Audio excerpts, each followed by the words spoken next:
cookies. Are there cookies here? What? No, I was Are there thinking about cookies? getting cookies for this all day, and I never got to the car. I know. Oh. I almost went to Crumble too. Crumble? Yeah, Crumble cookies. That's what we'll promote. We'll promote Crumble cookies. Ladies and gentlemen, welcome to an episode of the Artenders with Mac and Dan. I am Dan, he is Mac. Hey. This is going to be our worst episode. Oh my Easy. gosh. Landslide. So let me explain what's going Well, there are on here. reasons. It's No. logical. We are reviewing 2 episodes of Phineas and Ferb. And when I say 2 episodes, I mean 1.5 episodes of Phineas and Ferb. Did I spell the name Phineas wrong on my notepad? I think so. Well, no. I think Can you spelled it right. somebody fact check for me? You spelled think it it's right. It's just you have his more. handwriting. No, well, but the point is that we're reviewing a 1.5 episodes of Phineas and Ferb. I don't understand necessarily why.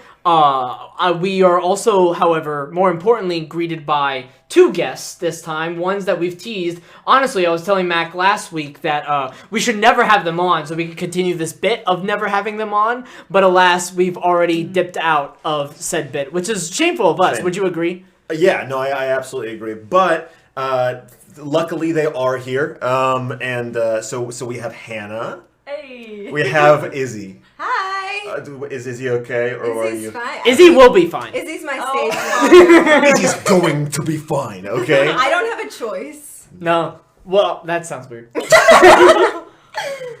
So we did 1.5 episodes of Phineas and Ferb. We did the very first episode, but just the first half of the episode. If you don't know, for whatever reason, Phineas and Ferb is a cartoon show that was on Disney Channel from 2007 to 2015, and it was around, yes, for a very long time, And 130 it's been episodes. making movies even longer. Yes, and they just had a movie come out last year. Yeah.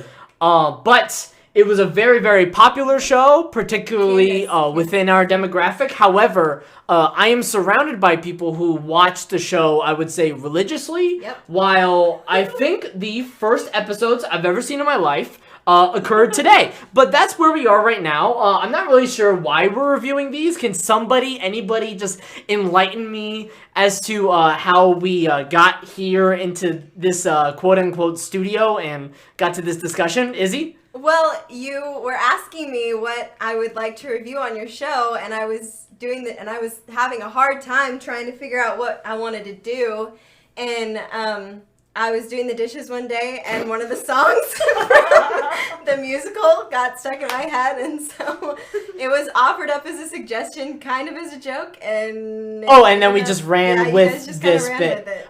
Hannah, Always a bit. there's always a Always bit. a bit. Hannah, where was your input in terms of selecting something for this episode, would you say? Do you have any input whatsoever? Hannah! Did I have any help in making hey. this decision? I It's too much just pressure. love being with you guys, and so I was happy to review whatever. Oh. So when Okay, Phineas very and good. Ferb was on the table, I said, "Great, I'll be there." All right, Very so diplomatic. Bullshit. I know. Hey, I did Full of suggest it. WandaVision, but I was. I had already told- suggested that in Danny's show. all right, It's down folks. point blank. So listen, to give you some background story, if you're listening to this episode that is going to cover 1.5 episodes of Phineas and Ferb, okay. There were prior discussions of what to watch. There was a Bob Fosse related movie because Izzy and Hannah are dancers. Directed movie. Excuse Still me. related. Did I say something non-factual? Okay, very good. Well, Now, there was also blasphemous. the suggestion of WandaVision, but then the issue with WandaVision, where we are currently, which is the fine date of February 8th, Siri, please don't turn on, is that WandaVision is not currently finished, so it would have been a little bit weird to review a show that hasn't finished. However, here we are reviewing 1.5 episodes of Phineas and Ferb because we are clearly sane individuals and we make good content. Now, Mac, what do you think? I think that, first of all, we should definitely be teasing a potentially future episode with WandaVision. Because I think that the WandaVision is something that all of us wanted to review at some Yes. point. It's just that the fact that, it's only half out. So maybe that could be something that happens in the future. But in terms of Phineas and Ferb, I think that we should say the episodes that we looked at. I know I already said the first half of the first episode, which is Rollercoaster. Which is Rollercoaster, right? And when Phineas and Ferb build a roller coaster, they ride the roller coaster, they have a grand old time, and then in this other episode, it's the origin story of the whole show. It is as first episode as you can get in a cartoon show, which is strange whenever they revisit it and they remake the episode. They revisit it so many times. Matt, could you please explain? Sorry. Absolutely. Thanks for stomping everywhere. Season like a 2. troll. Just boom, boom, boom, boom, boom. I got my boot scooting boots on. Oh my gosh. Matt, Okay, please. so I'm sure the neighbors underneath just absolutely love Oh yeah, it. they're having a grand old time tonight. Season 2, episode 63 is the next time that we. It was the episode that we watched. Second of all, Yeah. And it's directly related to the very first episode, Rollercoaster, but this is Rollercoaster the musical. Right. So right off the bat, they are very aware of the fact that they are in a musical, that they would like to make a musical today. In the same way that every single day they want to do something new and something grand, today their thing they want to do is make a musical. And so the writers decide to make the exact same thing as the first episode, almost carbon copy, except now it's going to have musical numbers on top of it. And it features, smash hits, such as what? Hey Ferb. Hey Ferb, what you doing? You're going down. Which one am I missing? Oh, the one where they're too young. Like, aren't what is you a little young Doofenshmirtz? to be Doofenshmirtz is, Nice, very good. I'm happy that we arrived at the answer so quickly. Dang. This is an auditory form. We're on the clock. You knew that this is happening when you brought me in here. This is an auditory There's also the Perry the Platypus guy. I don't know. His Major name. Monogram! Major Monogram. Major Monogram, yes. Monogram? Is that Major Monogram. Major Monogram? Major Monogram? Major Monogram. Major Monogram. Okay, Major Monogram has like a He has half this song that he tries to sing and it doesn't multiple work. times. Oh, is And that then the there's guy, the the old Rollercoaster guy song. with the stash? Yes, That's Eyebrow, yes. Agent P's boss? Yes. Yeah. Played by Swampy Marsh. Wow, played by Swampy? Yes. Swampy Marsh. Wow. So, in terms of actually getting into the episodes themselves and talking about them, so normally we have this, like, not pretentious, but, like, more artsy version But we of ask reviewing. each other, like, hey, what's the experience that you had watching whatever we're looking at? Right, and I think that we can both agree that with this, that's just not it. That's just not the ticket. So I'm thinking that maybe this one we attack with more of a feeling, or with more of an idea of what were the feels that you were put in while watching it. You said at one point, Izzy, Who's you? that- Okay, oh shit. Man, you're trying to pick at me. I know how to do this. I'm Katie. trying Don't you to, worry. put this, boat with the sails and have it go a certain direction towards the North Star. yeah. Sometimes it's tricky. Sometimes the wind don't blow that way. But, sometimes we're Okay. wrong. You lick your finger, you put your hand up, and then you're thinking, man, this wind is going south. But actually, the wind is going north. And, sometimes you make mistakes as the captain. This wind's going towards Izzy. So Are you implying that you're the captain? Uh-oh. I quit. I quit. I need to be fired. I thought we were co-captains. Izzy and Hannah come in and wreck the entire show, tear the show apart, right down the middle. You'll be Art, I'll be Enders. So, so at one point, Izzy, you said while we were watching the second episode, I believe, I need to massage my face because I'm smiling too much. Right? What were the specific thoughts or feelings that were that rushed throughout you as you watched them? Because you've seen them a million times. Yes. Is it a matter of nostalgia still at this point? I think so, because for me, like, Phineas and Ferb as a whole, like, the entire show, but, for anything that they've created is just something that's really special to me, especially with my brother, and, I think I'm being very quiet. Sorry, I need to move closer to the mic. So, Jesus. Phineas and Ferb is just a very nostalgic thing that is really close with my family. Like, my parents watch this show independently of me and my brothers. I'm not lying. I have come downstairs at 2 a.m. and my dad is watching an episode by himself with, like, nobody else in the room. So, I think that for me, the whole episode, and there's so many Easter eggs throughout, so it, like, just is a tribute to the fans and the people who watch the show so much. In this roller coaster And- episode? Yeah, in the the musical? roller coaster episode. In the musical episode, because it directly ties into the original one, but it also has so many different Easter eggs throughout. Like, you saw Meep, and you saw, You saw. Is that all you saw? No, like you saw, and then as like a Broadway fan, there's the Hey Ferb song is full of all the different references to the musicals, and so when I watched that the first time, I'm not kidding you, I was a teenager and I was crying because it was like just so special because it was Phineas and Ferb plus musicals, and it was so good, and I'm an emotional person, so. Hannah, did you have a similar experience to Izzy, at least how it relates to perhaps that episode, the Rollercoaster musical episode where they retell the first episode, but in a new fashion, a new wrinkle, and or how the show experience and how you experience the show. And show experience. And I am sinking in this ship as well. Thank you very much. Captain's going All down. of us, guys. Go, Paul. As I was sitting on the couch, just felt like I was a kid again, watching cartoons. It was very nice. Man, Yeah. okay, yeah. Yeah, I really enjoyed that. It was... Okay. Oh, no, you're good. I mean, similar to Isabella, I used to watch this all the time with my younger brothers, so I just kind of was like, oh, this is kind of fun to just, like, sit here and not have to worry about anything else, but just It took watch you this to story. a good time. Yeah, it took me to, yeah. Right. Now, I also want to preface by saying I am the only individual in here without any younger siblings. Oh, I yeah. think- That's a big But, difference. but I think that's a big difference why I never watched the show growing up. That it was I'm not judging you when I'm saying I never watched the show. I'm just making an observation. But we're judging you. Yeah, yes. we're definitely judging Yeah. you. That's You're the fair, but once again, just making the observation that at that time, in 2007-ish time land zone, that I was transitioning out of cartoons. But you guys either had a reason to stay because you want to watch more, and or because of your younger siblings. Am I speaking out of turn here? I stayed watching it because it was good. I just never started. You see? You see where this is man. going? It's perfect.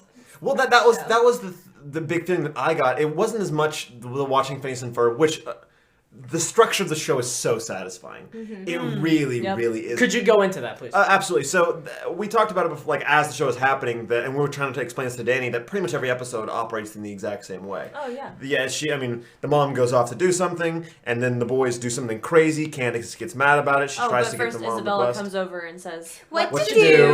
Right. And so and then Perry that goes happens on every mission. episode? every time. Yes. And then there's Where's Perry? And it's said by somebody new every time. And Yeah, and then There's someone always always a song. always like makes a point to Phineas, and then he always says yes I am, or yes he is, or yes. It he happens is. every episode? Yeah, Yes. every episode.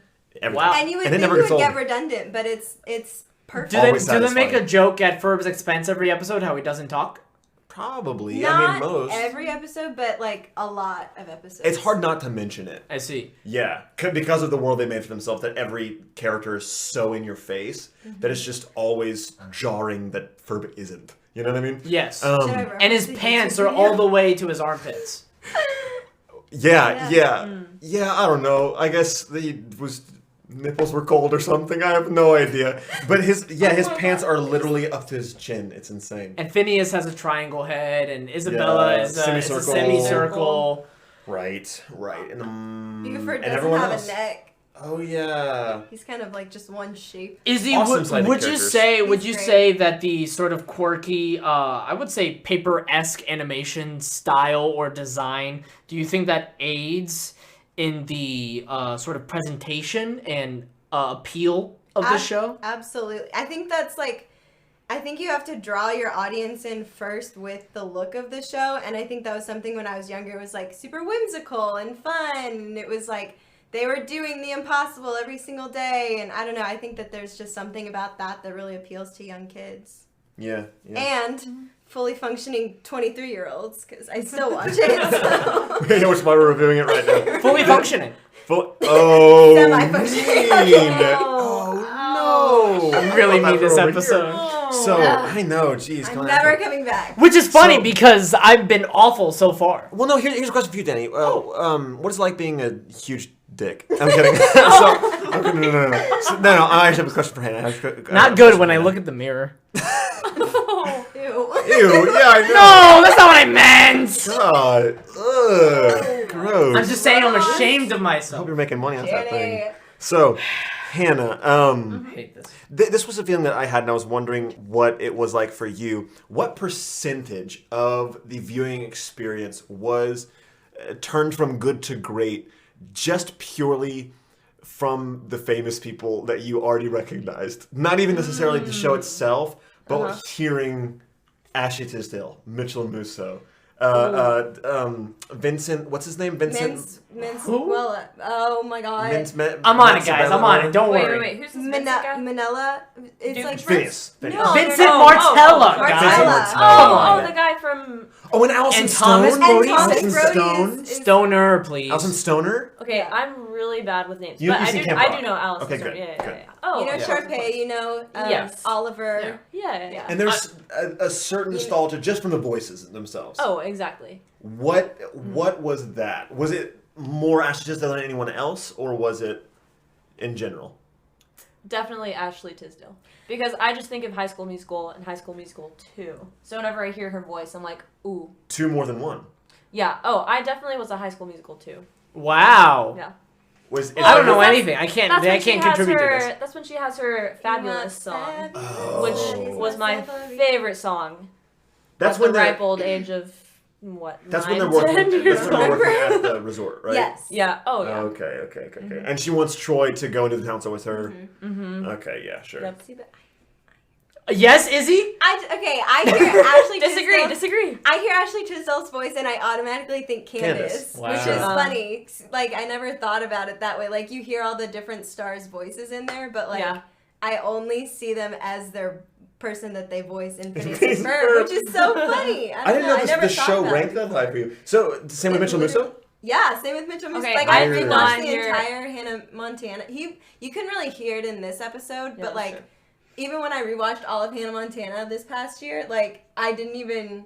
It was Oliver, but I don't know. There's something about Yeah. Phineas and Ferb that when I'm watching it, I literally am just totally invested in the show. I'm not thinking about anybody else. Right. Oh. So, It's funny. with Allison Stoner specifically, is it Phineas and Ferb or is it Camp Rock?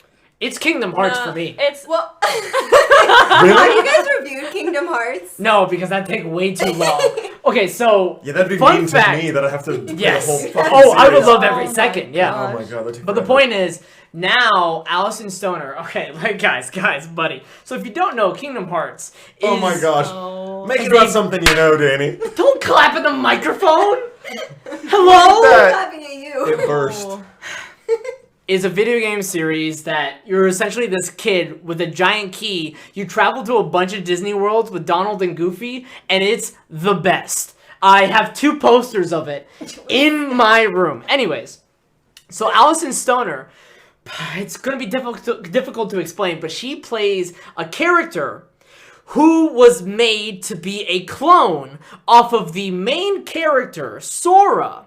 But because of how Sora's heart worked, which Sora's heart had a piece of Kyrie, that Allison Stoner's character, Shion, looked like Kyrie, who was Sora's friend, which Kyrie's heart was in Sora's heart at the first game of Kingdom Hearts.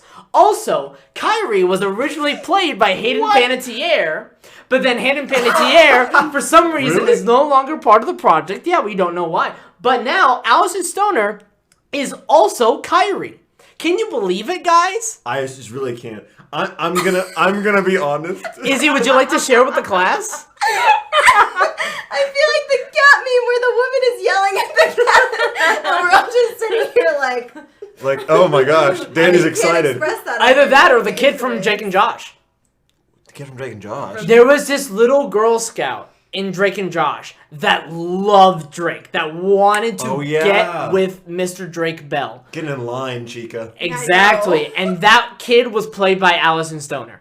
Wait, Oh, yeah. here's an important She was also in question. Cheaper in the Dozen. Cheaper by the dozen. Cheaper in the Yeah, dozen. whenever Did you know it's cheaper in the dozen? It's cheaper in the whenever I Yeah, see yeah. Allison Stoner or hear Yeah. her voice, I think of either Cheaper by the Dozen or the Step Up movies. And not Oh, she's so good in the I Step forgot Up about movie. Step Yep, Up. yep. She kills Yo. that. But her voice is so much higher in this in Phineas and Ferb, so it's like barely recognizable. Yeah. and she plays Yeah. Isabella, is that Yes. right? Yeah. Yep. Isabella. greatest character ever. Oh my Yeah, God. please keep fading out. Well, the main thing with Isabella, and this is actually, we're going to get artsy here. The main thing with Isabella is that she really provides the only serious arc in the show. Oh, please. I mean, Oh, we have... wait, yeah. There's Yeah, a serious arc? Exactly. Where you don't really realize that there is an arc happening, and then all of a sudden at the last episode, they ultimate payoff Spoiler. with Isabella. Spoiler. I'm never going to watch this show. Oh, that's Danny! So That is my name, yes. So then I'll spoil it for you. You never went home. That yeah, in the final episode, they're at the end of high school. They're about to go off to college, What? and Phineas and Isabella. It flashed forward. Flash forward, Okay. yeah, and Phineas and Isabella have a moment, and it is just absolutely beautiful. And you don't realize that it's going to hit you, and then it hits you, and you're like, wait a second, did something actually happen in this series? I didn't think anything was supposed to happen in this series. I thought we were just like kind of dicking around having a good time. But Isabella, for some reason, is actually a really, really solid anchor point for Phineas' character. What happens? Do they just have a dramatic scene with Okay. each other? So the whole episode centers on the fact that they're leaving for college soon. Phineas has to decide between Tri-State State and another university that I forgot. Classic Tri-State State. Tri-State State. Classic. Oh.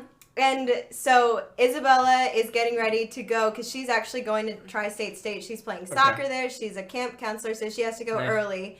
And Phineas and Ferb and Baljeet and Buford are all standing around the kitchen table one day, and they're talking about how, oh, do you know, Isabella used to have a really big crush on you. And he was like, I was completely oblivious. I had no idea. And he was like, Phineas. so the whole episode is like Phineas is in his feels, and he's like, I didn't know. Like she felt 18-year-old this way." Phineas? Yes, 18-year-old Oh Phineas. my. And then Isabella is like getting ready to go off to college, and so he's trying to figure out like, how am I going to talk to her about this? And she's kind of gotten over him at this point. So she sings a whole song about how she was tired of waiting, and they had a cute thing where it's like they would have called us Phinabella in her song, and I squealed every time. It's so cute. It's so funny. She's like, you would have held my hair. Funniest mistake. One sec. The funniest mistake. Would somebody like to look up the definition of Freudian slip? Did you not hear yourself? No, I said squealed. No, but the first thing you said was so funny. You know what? No, it's okay. You can listen back to it later. Oh my gosh. Oh I was gonna say screamed, and then I Oh, said did you squealed. now? Well, you And said it's- something else, and it was funnier. I don't know. Okay. Anyway, It was certainly, a Anyway. reaction. so so there's like a whole thing. It's like, oh, if you would have been my boyfriend, like you would have haired my hair back when I had salmonella, and then Salmonella? Yes, and then Oh the next my line gosh. is they would have called us Phinabella, and it was so sweet. But she like Salmonella, moved Phinabella. on. Yeah, I know. What a great Nice, rhyme, right? nice. Oh my gosh. And so she moved on, and then at the end, spoiler alert, it ends up Phineas decides to go. They like both confess their feelings. Phineas decides to go to Tri-State State to be with Isabella, and then she drives home. And Ferb and Vanessa pull up in her like fancy car. Oh my Ferb gosh, is taking Ferb and Vanessa out Vanessa. for Ukrainian food, which I felt like Oh. a deep connection to. Oh And then Phineas hops in the car, and then Ferb and Vanessa drive Phineas to Isabella's car, and then they kiss, and the sun sets, and she's like, Ew, that that's was not worth the G-rated. wait.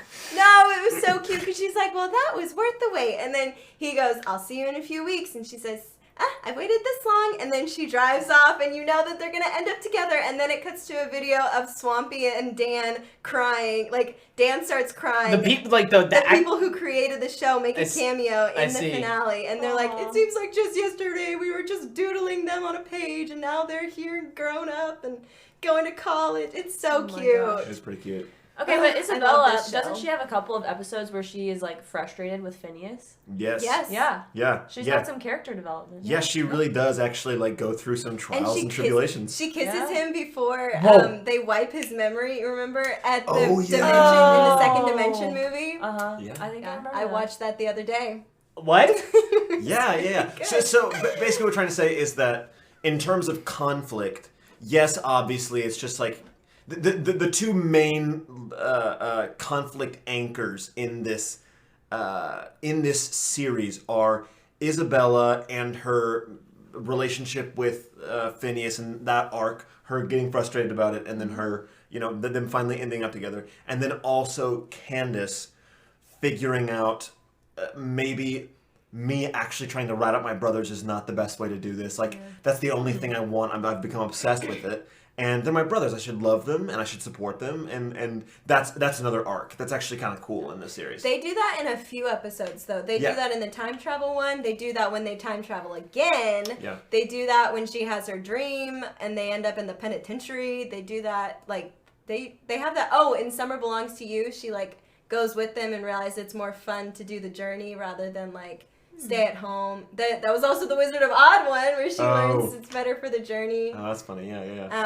Yeah. And so like throughout the series, there are a bunch of these little moments where even though you're floating with all this like fantastic storytelling and like crazy adventure and whatnot, there are all these really awesome plot anchor points. And speaking of anchor, here is a word from our sponsor. All right, if you haven't heard about Anchor, it's the easiest way to make a podcast. Now, just let me explain. First of all, it's free. Second of all, Anchor will distribute your podcast for you so it can be heard on Spotify, Apple Podcasts, and a whole bunch more. And third, now this is really important, you can make money from your podcast with no minimum listenership. Hear me when I say no minimum listenership. It's everything you need to make a podcast in one place. Download the free Anchor app or go to anchor.fm to get started. And welcome back to the Artenders with Mac and Dan. So we left off on a positive note, and I guess Danny wants to ruin all of that. So here Danny wanted to give us his notes so that we could tell him why he's wrong, I suppose. Well, we all know that in sort of auditory forms, podcasts, radio shows, audiobooks, although that's the exception, funnily enough, reading's boring, but because this episode's already 6 feet under, I just thought might as well. Here are my notes. Good time. Here are my notes for the 1.5 episodes that we watched this evening, by the way. Stepbrother. Yes. Can you imagine discovering Perry's a spy? It all takes place throughout one summer. Thomas Brody Sangster has the best job ever, who plays Ferb, and Meep.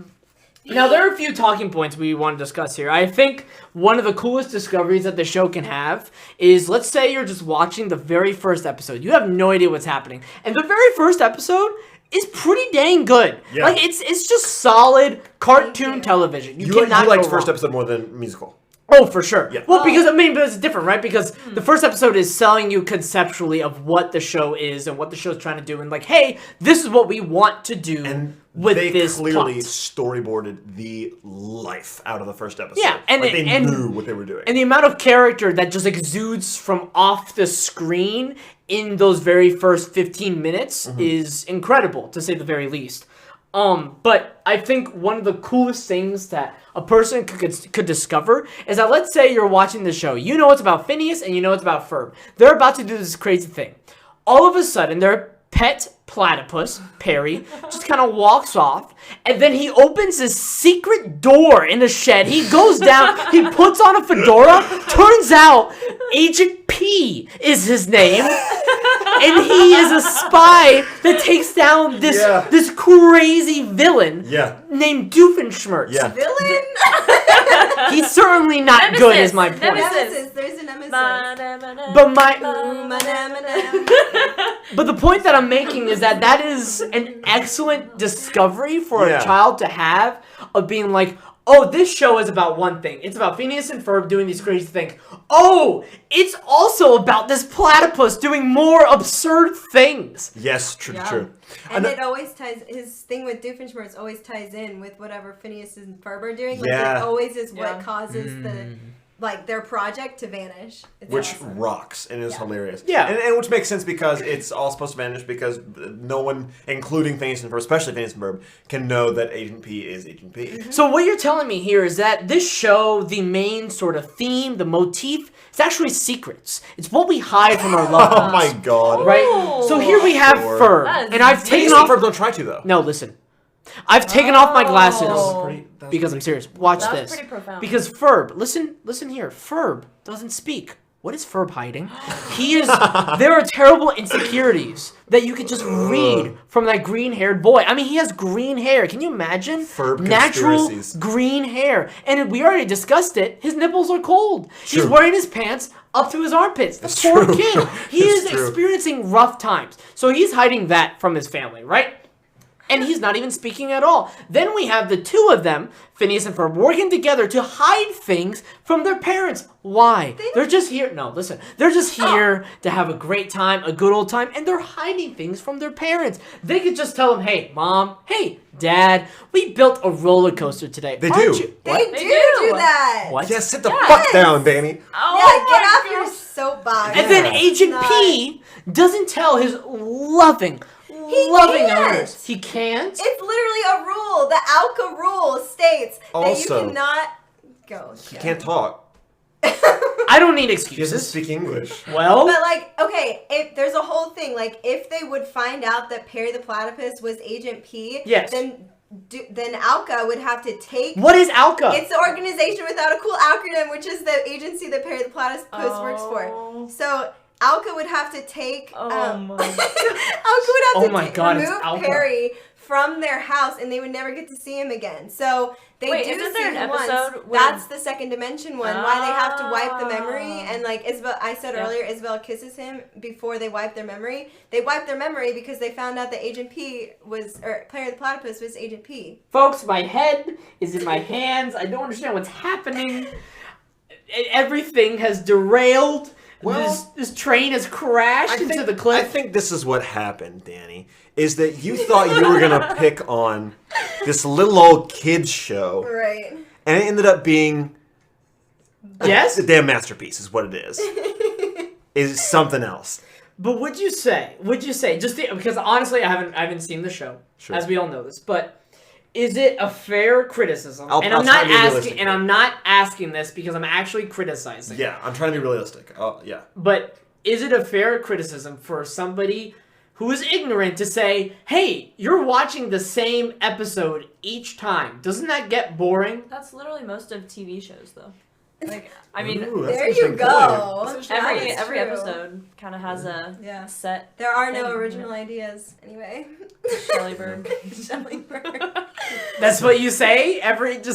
What about isms? That, like, what about every show? Every show Oh. also repeats itself. Well, yes, so every show repeats itself, but, like, it doesn't get redundant because That's what I'm asking. they switch it up. Like, every time they switch it up just enough to, like, the song will be different and there'll be something new and exciting and I mean, you know there's comfort and you know what's gonna happen, you know the formula, but, like, you're also really eager to see what pans out because you're excited about the character. Like, you like the characters. All the characters are really likable, and there's different antics that come about when, you know, different characters come on. So Irving is one character that doesn't show up too much. When they start using Baljeet and yeah. Buford more, Yeah. those Oh. are Yeah. the best episodes. I love them. When they go to the old folks' home. So They good. do the whole song and dance. It's so good. So I am not super familiar with, like, the distinguishing of the actual seasons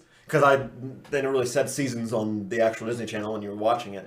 But are you guys familiar with the actual season breaks at all? A little bit. Okay. Isabella is. Okay. Mommy. Okay. Cool. Then I'm like revealing myself as a I super know, fan. really, jeez. Nobody knew this about me until this is now. I guess this is my question to you, because one thing that we're seeing right now in The Wire, one thing that we saw in Avatar, and I think it's true about most every TV show, successful TV show Yeah. on television that runs for several seasons, is that there's always a sagging season. There's always a season where you're like, whether it be they are planning on making the show much longer, and so they kind of have to like make a filler season to keep it going, or maybe they try and stray too far away from the original concept. It doesn't land, and they have to go back. So we've been reviewing The Wire. Right. The whole show as a whole, I can tell it's fantastic. Season 2 was a stinker. I mean, well, season 2, yes, it was a stinker in comparison to season 1. It was still a great season, but it was so clear then afterwards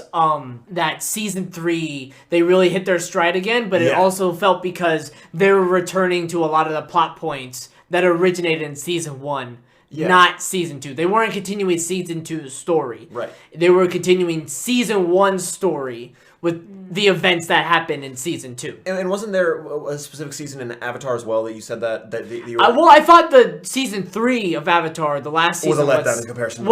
In comparison to season 2 because it felt like so much of season 3 was filler. It was just filler to get to the final battle. Waiting for the last two episodes? Basically, yeah. Sure. And so there were episodes within that season where it felt like the writers didn't know what to do. And so, well, the gang, maybe they're struggling with this one inconsequential thing. Let's just do that. And it doesn't really make sense. And then all of a sudden you have the back half of the season where you introduce Zuko to the group, and then you're rushing all the Zuko story beats with the gang, and so it doesn't feel like Zuko's ever actually a part of that group, which was really unsatisfying because you could tell from the very first episode that Zuko will turn out to be a good guy. Right. But what I'm understanding about Phineas and Ferb, to tie it back to that, is that part of the appeal is the familiarity, is the formula, and so how they tweak the formula each time. So it's just, it's not something plot heavy, right? You don't watch it because of the overall plot. You watch it because I'm here to just have a good time. Yes. For the 30 minutes that I have, and I'm just going to have a good time and enjoy what I'm watching. And let's just see what wacky stuff they do with this one. And then, so when the surprises come, when Isabella kisses Phineas, when Ferb goes on that date with Vanessa, Vanessa, was that right? But episodes like that, when they just introduce those little things, you're caught off guard, and then you feel rewarded from a storytelling perspective because subconsciously you've learned to love these characters because you've just spent time with them, and they feel like inconsequential time, but it allows you to really enjoy the life of these characters. So then when the characters actually go through something, you're like, oh, I was not expecting to feel this right now. Have any of you ever seen Rick and Morty? Yes. Yeah? No. Okay, so it's a similar payoff. Not a Hana show. That's a fair thing to say. It's a similar thing with Rick and Morty where it tells you, oh, this is going to be a dumb show that you don't have to think too much about. And it's funny, and you're like, oh, yeah, whatever. And then all of a sudden they start hitting you over the head with plot points that you were supposed to remember from like a season ago. And you're like, whoa, wait. I was supposed to be paying attention? Like, that's important? Shit, I need to go back. And so, like, you have to go back and watch it again because you're like, wait, this is all of a sudden, like, we're starting to get payoff. And, like, we're actually, this is and you would think, oh, this is just a wacky thing that they want to do. No, you're actually retelling that story beat for something much more important? Yeah, absolutely. And so, I guess, really what I'm asking at the end of the day is, in your perspective, Izzy, is there any specific season, because of course with Phineas and Ferb seasons are more like years, you know. It's like this year Phineas and Ferb versus 2011 to 2012. Yeah, right. So was there any specific season or year of Phineas and Ferb that you think lacked in comparison to the rest? I will say that the very last season, which was I think season 4, was the one that I didn't get into as much. Like, those are I used to watch the episodes like the week they came out, day they came out, like, that's when I watched it. And granted, like, that season 4 came out when I think I was starting, it was when I was in high school, so I was getting busier, and so I didn't have the time to, like, really dedicate to, not that I, like, dedicated time to it, it was just, like, part of my daily routine. Yeah. But it was also kind of like, okay, you know, the same thing over and over again. I guess it did kind of get a little bit monotonous, yeah. And so I think season 4 was like the perfect place to end it, but at the same time, like, I would watch an episode and I would still feel sad. Like, there was never a time when I was like, you know, I'm not loving this show anymore. Like, you always get tired of shows after you're watching them for so long. I don't know, at least I do. But there was never really a time for me where it was like, oh, I don't like this anymore, because there was always that song that like they have the catchiest songs, I'm not kidding you, in all of television. I will make that statement and I will stand by it. They have the Is that a catchiest sizzle serve? I think that's a sizzle serve. Nice. You have no idea what that means, but you I just did it. don't. Great job. But like I love their songs, and I'm telling you, when I'll do the dishes and I'll be singing a Phineas and Ferb song from a random episode. And then they also broke it up with the different TV specials or like their quote unquote movies. Yeah. So then there, like in the Rollercoaster the musical, there were tie-ins to the Summer Belongs to You special, which I kept on trying to point out to you, Danny. But yeah, I had no idea what was going on. It's going too fast. Like, this is from Rubber Band Rubber Balls. That's, so and so and so. Yeah, I think to answer your question, short is season 4, but it also like kind of had the perfect ending, so it never got to the point where it was like dragging on. Like, why are they still making the show? It was like they ended it and it was like perfect. You know, I don't know. It was like Avatar. Yeah. Yeah, I mean, but like, Avatar ended when it needed to end, but it was just disappointing how it ended, right? That I was fine with this very cartoony, two-dimensional villain, and I was fine because it still served the characters in some way, and the show wasn't about the villain. Like, it wasn't like in the sense of Korra that the villain each season needed to matter because the villain directly did something to Korra, right? Izzy is having some sort of awakening to our corner. We'll get to her in a second, but it was more the pacing of that, right? But the difference with that is that Avatar is trying to tell an overarching story, and that's the appeal of that show, that when you tune into Avatar and Nickelodeon, you're not expecting an overarching story, overarching, whatever the word is, but you're not expecting this grandiose plot that's going on. You're so much more used to episode by episode, we're just revisiting the formula, or these characters have to go through this wacky thing in this one episode. Once again, Izzy and Hana are having an experience that is unrelated to anything here. So, wait, I just had a great thought too. Yeah. Izzy first. Okay, so you mentioned like two-dimensional villains, and I would like to retract the former statement of Isabella had the best character arc, because actually... Actually, it was Buford. If you watch, like, he starts as the bully. Buford is the bully. Okay, yes. Buford is the bully, and at the very beginning, it's like, oh, he's just there to be the muscle. Like, he's there to, like, kind of, you laugh a little bit, but you're like, oh, this guy's a really bad guy. I mean, he's just mean. He's hard on Baljeet. Like, he's just mean. And so then, like, as the season progresses, he becomes more of, like, a funny character that you look forward to seeing, because he kind of softens up a little bit, and then he and Baljeet become best friends, and so it's not so much like he's the bully, he's the nerd. It's like, he's my bully, he's my nerd. Like, there's like a whole thing about him. They have the cutest little bromance, and it's so sweet. And then at the end, he's like this suave, like, sophisticated poet, like, very calm and zen. Like, in the last episode, Buford? do you remember? Yeah. Yes, Yeah. he like turns into this like kind of like character development, like, tweed jacket kind of guy, like, and so he has the best. The sweater vest. Yes. Well, he's got like a scarf and like his hair is sophisticated. And the guy you would think you would see on the corner with like a guitar. And he uses a bidet at home. Yeah. I don't know about the bidet. that. Yes. but he the those. classiest of Western instruments. Yes. Yeah. True. Of Western instruments. Restroom instruments. No, but also Western instruments. Yeah. Hannah, you wanted to make a point? Or, okay, yeah. Oh wait, no. Are you done? This is not important. Very good. Papa days. Okay. So we know that there's kind of two storylines going throughout the whole show, There's like Agent P, Dr. Doofenshmirtz. Obviously, in that story, Dr. Doofenshmirtz is the villain. But in the storyline of Phineas and Ferb versus Candace, who's the villain? Wow. Because I often, as the older sister of two younger siblings, wanted Candace to win sometimes. Can you speak more on this, please? Yes. No, I totally got it. The whole like, oh, I'm gonna bust my brothers if they're like doing something that mom doesn't want them to do. Yeah.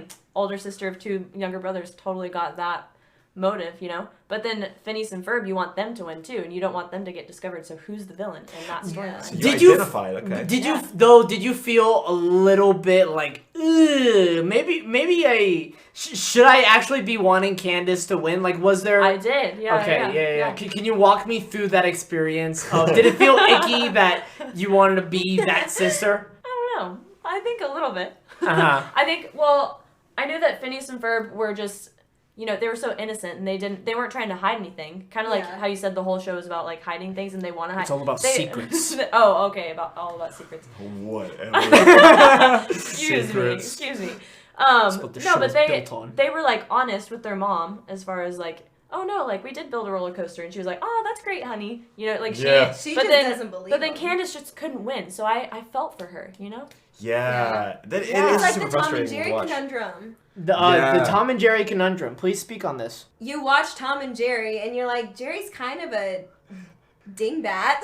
Yeah. Like, he's so mean to Tom. Like, Tom is just trying to do his job, earn his keep in the house. Like, if he doesn't chase the rat, then, you know, he's going to get kicked out by his just parents. called Jerry a rat. The mouse, I'm sorry. But oh wow, we have a species among us. But like there are a lot of people out there who genuinely want Tom to win. Like I remember Pete, my brother Pete, to everybody who cares. Pete always wanted Tom to win at least once because he was so tired of Jerry getting away with like beating him up with irons and so part of it was pity and stuff. Yeah.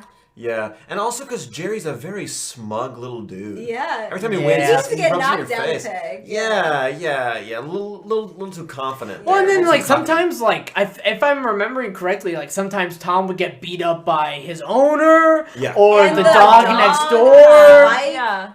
And like now that I'm thinking about it, like I feel bad for Tom. Yeah. So. Yeah. He's just doing what he's supposed to be doing. And same Candace. Candace is trying to protect her younger brothers. Exactly. So does she ever say that? It's all out of love. You know? The Tom and Jerry conundrum sounds like the name of like a John Boyce video. Yeah. Or it sounds like a major philosophy breakthrough. Yeah. The Tom and Jerry conundrum. Like this huge case study that happened. Philosophy 1301 with Isabella Panko, the Tom and Jerry conundrum. Yes. Like that's the name of the class. Oh so SMU coming to an SMU class near I know. Another one that we that we talked about while the actual episodes were happening. Was that we were talking about how awesome it was that it was in 20-minute chunks. Oh, yeah. And how that actually does help a lot. And it's something that because we've really been watching 40-minute to an hour chunks for the most part other than Avatar. Most of the TV stuff that we've been reviewing or watching. Yeah. And most of the... but like something like The Wire, that's legitimately an hour long because it was on HBO and didn't have to worry about commercials, right? Right. And that's becoming more and more popular, especially with like Netflix, Hulu culture, things like that. What are the pros and cons, do you think, of a 20-minute episode versus an hour-long episode versus a 40-minute episode? Because one thing that I hadn't experienced in a while was a 40-minute episode, because I was usually used to an hour or like 20. And I just watched Killing Eve recently, which is a Phoebe Waller-Bridge drama series, and it's really, really good, but the 40-minute episode was kind of a magic in between where I felt like I was getting a full episode, but every time it ended, I wasn't expecting that it was going to end. I wasn't like, oh yeah, it's time to end. I was like, what? Is that it? What? WandaVision. What you're supposed to feel. Oh my gosh. Yeah. How long are the WandaVision episodes? The WandaVision 30. episodes are about 30 minutes. Yeah, and there's something like that 30 or 40. Yeah. Mm-hmm. Which rocks, especially for like so like a serious drama where you're actually like following a storyline. Yeah. So what is it you think about a 20-minute episode that is super appealing to not only kids but just an easy watching show? Yeah. Well, it's 20-minute episodes or 24 minutes. I mean, just about in like 6 minutes or so of commercials that sort of happen in between the like episode breaks. Well, yeah, but Disney just has like a chunk of like 3 minutes of extra voice credits at the end, so that's why it says 24 minutes. It's 22 minutes in actuality. Like, I promise you it's 22 minutes of total Phineas and Ferb footage, but at the end it's an extra 2 minutes of voices for Dutch, for Spanish, for like the Chinese version, for like all the different versions out there. Gotcha. And that's across Disney Plus as a whole. Like all of them have that extra 2 minutes if you look on it. Well, but 20 minutes, but still, like most Phineas and Ferb episodes are half of that because you get 2 like stories in one episode. Oh, yeah. Right. So each one's like 11 minutes. Yeah. Oh my god. I know. Yeah. So much happens in that. I know. But it's like this crazy pacing that's happening where, like, I guess, but the best way to put it is that you don't really get a lot of actual story that's happening within those, like, very small windows that they have, right? Because it's with something like Avatar where they tell the full story in that 20-odd minute mark, right? But you have something like Phineas and Ferb or other cartoon shows like SpongeBob, right? Where they have like half episodes that they fit into the 20-some-odd minutes plot. So you have to have this like odd, really fast 3-arc structure. So of course you're going to revisit the same formula, but I think that's honestly to the show's betterment. It feels like, at least for me, who, hasn't seen the show, but much to what I said earlier, where you're going to expect this formula every time because of how quick the show is naturally going to be, that when all of a sudden the show just halts at something really important that it wants to say, it actually does so really effectively, and it changes the expectations that you have for the show, and actually successfully achieves the storytelling in those moments, because you've kind of partially like earned the trust of the showrunners, like to be able to tell those very small stories so efficiently and so quickly, but also you enjoy the show and you have no idea where it's going, and you think you have an idea, and then all of a sudden it does that, it halts, and it actually rewards you with a nice storytelling moment. Yeah, and kind of like what you're talking about, I think that's where the formula really comes in handy, is because they realized very quickly that if you're going to tell a story in like 11 minutes or whatever, let's say, then really the easiest way to tell it is by giving us rules, and then the storytelling comes whenever you break the rules. And so the rules is just the formula. And so we're expecting the same thing every single time. And we are not going to be receiving any major story points until you break it. Yeah. And once you break it, we don't have to think about it. There's something like instinctually inside us that goes, that's not supposed to be there. And then all of a sudden we're receiving story. Yeah. And it works really well for those 11-minute blocks, right? If it was a TV show that was 40 minutes and it was the same predictable thing every time, woof, that drags. Yeah. This is controversial, like, thought/opinion, but I wasn't able to finish The Office because it got to a point for me. I've never finished it all the way through either. It got to a point for me, I was like, I'm watching the same episode again and again. There are a lot of people that and again. And yes, I know, I said a very controversial thing, but a big reason why I stopped watching. Like The Office. There's people that I know that don't like The Office. But it got to a point that I was watching the same thing again and again and again, and it lost its creative luster. Like, I could write an episode of The Office, right? But I feel like, as opposed to... But the point... Listen, your Mac and Hannah are making faces. I've never seen Hannah look like she was about to fight someone. She's about to throw But she put her head back and was looking at you through her nose with just the strongest chin, just like, don't keep talking on the phone. The point that I was trying to make is that I felt that The Office, when I stopped, had gotten very, very predictable. And I didn't think it was to the show's betterment that it got to a point where all these characters are doing the same thing, and conceptually some episodes are either not zany enough, or it just didn't hit the same stride as it used to, and so it felt like I was always waiting for those important storytelling moments, but they didn't feel worthwhile anymore. I know I'm saying a lot of controversial things, and I don't really have much to back it up because I quit The Office a few years ago. Well, if you think sorry, I don't want to. Please save me. The thing is, that Phineas and Ferb, I think, because it's a cartoon, so you can animate like impossible situations. It has a lot more character just from being that. Right. Yeah, you can be more creative with Phineas and Ferb, also appealing to young kids, and also in the 11 minutes, and like the writing is honestly, the writing in Phineas and Ferb is wonderful, and there was something different every time that just was just different enough. They started adding end credits end credit scenes at one point, and it's just so funny. And so, I think that with The Office, you're kind of limited in what you can do, not only just realistically with the actors, because it's real life, or real life in quotes, it's real people in front of you instead of characters on a screen who, in the first episode, Isabella's eyes turned into little hearts when she saw Phineas. You can't do that on TV. So, unless that's a specific artistic choice, right? But hardly anybody does that. Right. Hardly contacts. So it just, I feel like you have more room to play around with Phineas and Ferb rather than The Office, whereas with The Office you have more limitations, I guess. It's also where the humor is derived from, where The Office is, a lot of it is this cringy humor, oh, I'm really uncomfortable, and that's where the joy and the fun of it comes from, as opposed to Phineas and Ferb, where it's just, what silly thing are they gonna do this time? And there's comfort in that, right? Yeah. So it's a very unfair comparison that I was making, but I was just trying to make the point that I can see myself watching Phineas and Ferb. On The Office. Danny's always got the hot takes.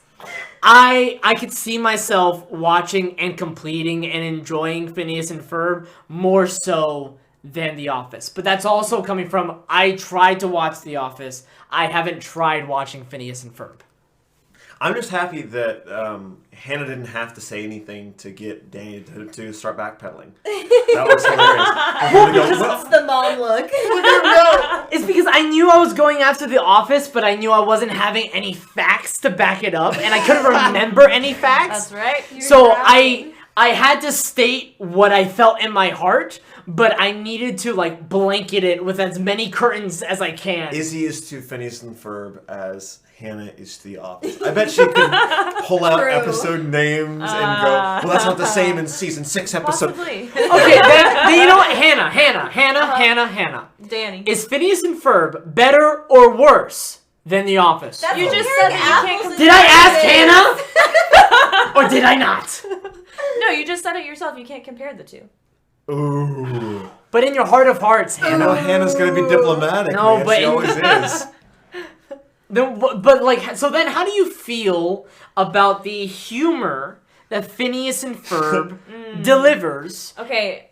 Oh, wait. Keep No, just in comparison to perhaps a more uncomfortable humor where the funny comes from, I'm uncomfortable. These people are in an uncomfortable situation. Where the humor comes from... Tots episode? Scott's Tots? Scott's Tots. That... Oh, no. I So still funny. can't watch that one. But where the humor comes from a punchline rather than the silence. Yeah.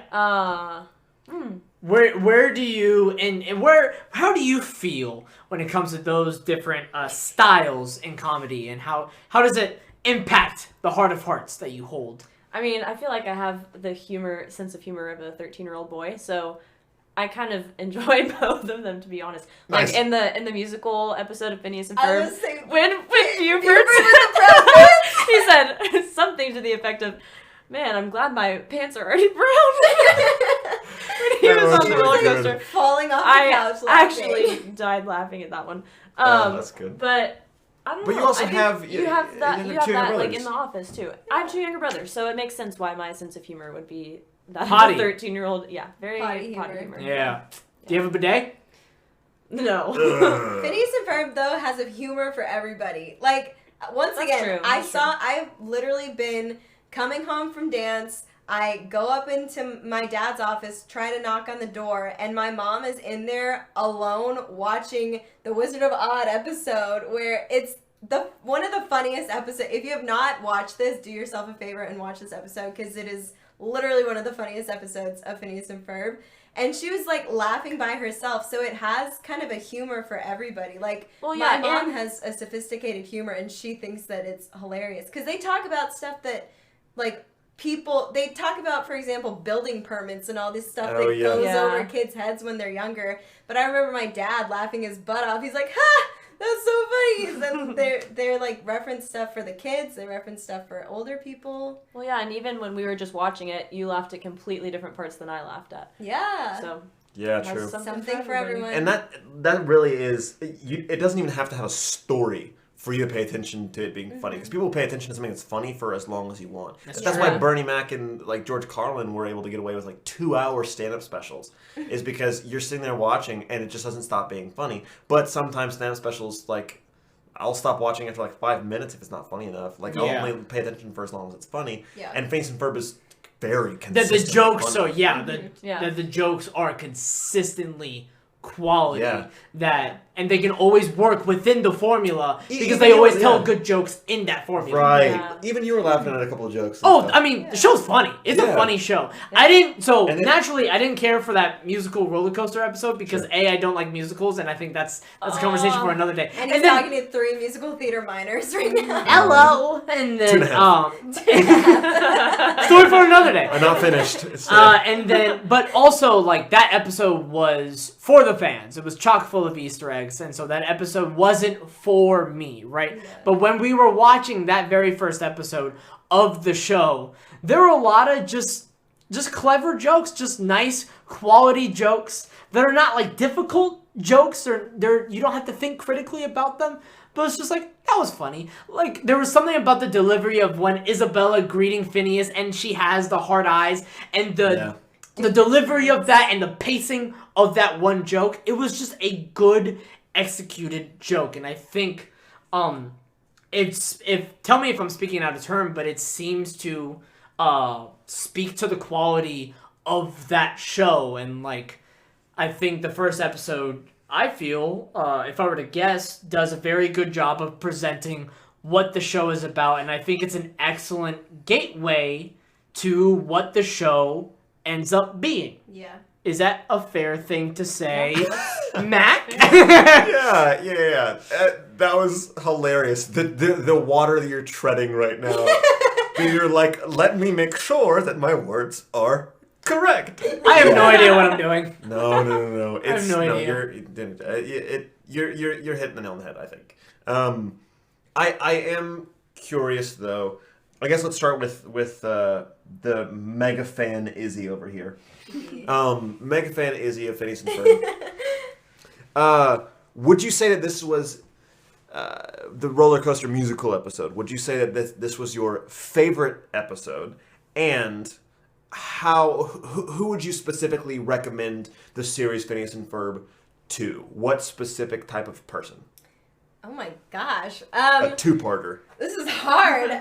So I think that the episode itself, is it my favorite episode in the entire series? Like, that's hard to say because I like there are a lot of different episodes that I could probably point out to you right now that are my favorite. Like Wizard of Oz, I mentioned. They also do a bunch of episodes that kind of, they did a series of like Excalibur and where they like send them back, they tell tales of like going back in time, and Ferb pulls the sword Excalibur, and it's so funny. Like there's so many that I could say that they're my favorite episodes, but I would say that simply because of the Hey Ferb intro to the episode, it is definitely ranks up high. Like that's one of my favorite. That's in my top 10 favorite musical numbers from the Phineas and Ferb series as a whole. And keep in mind, there's literally, that was episode 63. There's a song every single episode. Like, if not in the first half of the episode, there's usually one in the second. And then as they get later into the series, there's one in each. So, hundreds, literally hundreds. There probably are 100 at least songs that come out of Phineas and Ferb. So, is it my favorite episode of all time, like, of all of Phineas and Ferb? That's impossible to say. But who I would recommend it to, I don't know. Like, anybody who has a sibling that they're close to, I think could relate to how Phineas and Ferb, like, me and Pete, even though we're, brother, sister, like, we still were really close, and we loved watching it together. We were literally watching it over FaceTime because he was at school and I was at home. And so when Candace Saves the Universe, or Candace versus the Universe, came out like at the end of 2020, we were FaceTiming each other and watching it at the same time as the premiere. So anybody I think who has a sibling that they're close to can relate to like the Phineas and Ferb dynamic where they're just really close and they like to play together all day. And then, I don't know, like, I know a lot of adults who think it's hilarious. Like, not just my parents, but also my friends' parents. And, well, I mean, when we were younger, we used to talk about, oh, did you see Phineas and Ferb today? Yeah, I watched it with my dad. Like, he thought it was hilarious. He was, like, peeing his pants. So, I don't know. I think it applies to anybody. God, such dad humor. So, maybe even harder question for the two of you, mainly you. Mainly Hannah. There we go. Look, I'm trying. How would you say this show inspires you? What would you steal from it? What would you steal from it to use to make something else? Like, or how has the show influenced, do you think, your work as an artist? Oh. In any sort of fashion, toughie, right? Yeah, that's a toughie. Do you find yourself like maybe think about because you do dance, so do you think about maybe, and this is strictly an ignorant question, but maybe like when you're choreographing a piece, or just like maybe a small moment in something that you're making, does a thought ever cross your mind? Izzy is biting her lip. I'm trying not to interject because I talk too much. But has there ever been a moment that Phineas and Ferb crosses your mind when it comes to the things that you make as an artist? The short answer is no. Very good. I think the longer answer would be that Disney in general has influenced the way that I approach art, because I feel like Disney, in general, really tries to create art that has kind of like a joyful, youthful, like Disney's really good at nostalgia. They're really good at like happy endings and nostalgia. And I personally have felt like there's just a lot of art that like, probably rightfully like points out like things that maybe people should be thinking about that are just kind of not fun to think about, or are just kind of like sad. But I personally really love creating things that are joyful and hopeful and have like an uplifting message. So I feel like Disney has inspired the way that I think about things like that. That was splendid. I know. Thank you. As always, a diplomatic answer. I know. And like too clean. It was too good. Every time. Politician's wife. Izzy, really fast, as we start wrapping up, you were biting your lip because I was asking Hannah how this show relates to her work. Can you speak a little bit as to your experience of me asking Hannah that question? I can, because I actually did use a Phineas and Ferb song when I created art. So it's not an indirect impact. It's a direct impact. The Nemesis song that I oh my gosh, yeah, you did. For Sing Song. So I... Hold on, you're going to take 10 steps back. The song that we broke into a while ago, the... Okay, very good. So... Copyright. That's what... Copyright. Oh, no. Dan and Swampy Marsh. Sing Song is a Greek life-specific event. Yeah. So I was one of the 3 chair members for my sorority for Sing Song. Which is like an amateur musical competition. So you're given a theme, and then the sorority and the fraternity team up. And they Lucky for them, they had a professional. I won an award for the most professional. She did, yeah. She did. In addition to the first place prize. Wow! Round of applause for Chi Omega Beta 2018 Sing Song Champs. So when we were writing the script, it was about we were given the theme of superheroes. So we chose Captain America, And so one of the songs that we had like allotted time for was we needed a song for the guys that would be funny for them to sing when they were in Red Skull's lair. So I was like, I have the perfect song. It's called My Nemesis. It's from Phineas and Ferb. And they literally stood, like all the fraternity boys stood on stage and they sang the My Nemesis song. Oh it was perfect. It brought down the house. It's why really we run the trope. I mean, that was one of my proudest. So it's all about winning.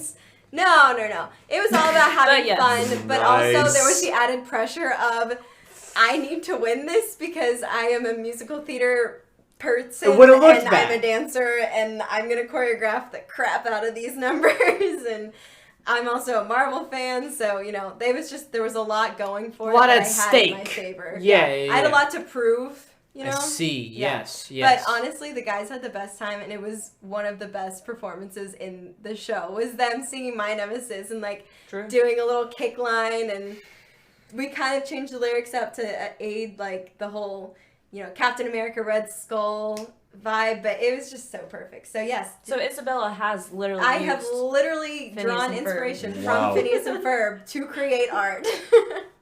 I should watch this show, right? Ferb? Yes. Yeah. I good one. want to watch it now again. Yeah. Again. We should all rewatch it. Netflix party. for Although fun. Disney Plus, does Disney Plus have a Disney Plus party? I don't know. Me and Pete just FaceTimed and watched it on our computers and hoped that we pressed the button at the right time. Yeah, respect. The old school way. Back in my day, we didn't Oh have my God. Netflix Back to in watch. my day. Oh my god. Okay, so obviously you recommend it.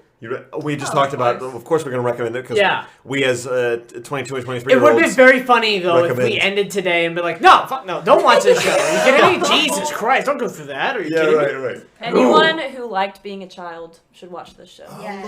Good thing I hated it. Yeah. Good thing I hated it. Good thing I grew up too fast. Yeah. Oh no. So Right. I can safely assume what we're going to be reviewing next because we're going to be releasing another episode later this week. The Wire. Season 3. They're holding hands. Is this the end? Aww. It doesn't have to be. Do we do this visual thing as the end of the episode? You don't have to tell them.